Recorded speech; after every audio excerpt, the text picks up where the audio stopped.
আজকে সকালে বন্দুক বার করেছে, পিস্তল লাগিয়েছে। তো ওসি আমাদের পাড়ুই থানার যে ওসি আছেন উনি যে বন্দুকটা কেড়ে নিয়েছে। রাজু বনাম অশ্বিনী, প্রকারান্তরে অনুব্রত বনাম কাজল। তৃণমূলের গোষ্ঠী কন্দলে তপ্ত শিউরি 2 নম্বর ব্লকের ইমাদপুর গ্রাম।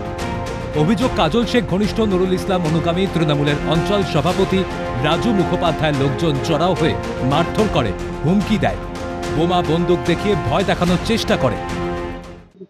আজকে সকালে বন্দুক বার করেছে, পিস্তল লাগিয়েছে। তো ওসি আমাদের পাড়ুই থানার যে ওসি আছেন উনি যে বন্দুকটা কেড়ে নিয়েছে। আমরা যে একসাথে রয়েছি, একসাথে থাকছি, তবুও ভাবছি যে আমরা বিরোধী করছি বা কিছু করছি, কিন্তু এটা কোনো মতেই। আমার বেটার ধরো দোকান করে, হোটেল করে, একদিন ঠের দিন আইছে, বলছে তোর দোকান উড়িয়ে দেবো, তোকে গা ছাড়া করবো, বারে বারে ঠের মারছে, দবাই ওকে ধরে ধরে মারছে। এই সব এই ছেলেগুলো পাটি করে সব এখন কি হয়েছে না হয়েছে সব মদ ফদ খেয়ে হুমকি ধুমকি করছে, এই নিয়েই চলছে ঝামেলা।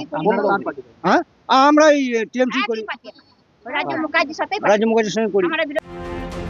যদিও দলের গোষ্ঠী কন্দল মানতে নারাজ কাজল শেখ ঘনিষ্ঠ নুরুল ইসলাম অনুগামী তৃণমূল অঞ্চল সভাপতি রাজু মুখোপাধ্যায়। তার দাবি, নেশাজনিত সমস্যা। যেহেতু নেশা করে রয়েছে সেহেতু ওদের ব্যাপারটা অন্যরকম ব্যাপার। ওরা এবারে ওদের সঙ্গে কথাটা আমার সঙ্গে হয়েছে, ওদের মা বাবাদেরকে ওরা যেটা বুঝোচ্ছে হয়তো মেয়েরা সেটাই বলছে, কিন্তু ঘটনাটা দলীয় ব্যাপার একবারেই নয়। কোথাও কোনো দলীয় ব্যাপার বা ওরা আমার বাইরে আমি কখনোই বলতে পারবো না, কিন্তু মানুষের নেশা করলে যে ব্যাপারটা হয়।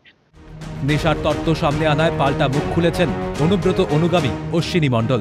কটাক্ষে সুরে তার মন্তব্য, নেশাগ্রস্ত কে তা এলাকার মানুষ জানে। নেশাগ্রস্ত কে এলাকার মানুষ জানে,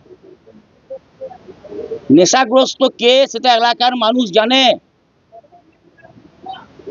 একটা গরিব মানুষের উপর যে অত্যাচার করে সে কি ধরনের নেতৃত্ব গো, সে নেতা।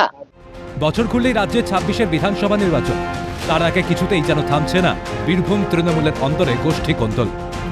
ভোলানাথ চক্রবর্তীর রিপোর্ট, ক্যালকাটা নিউজ।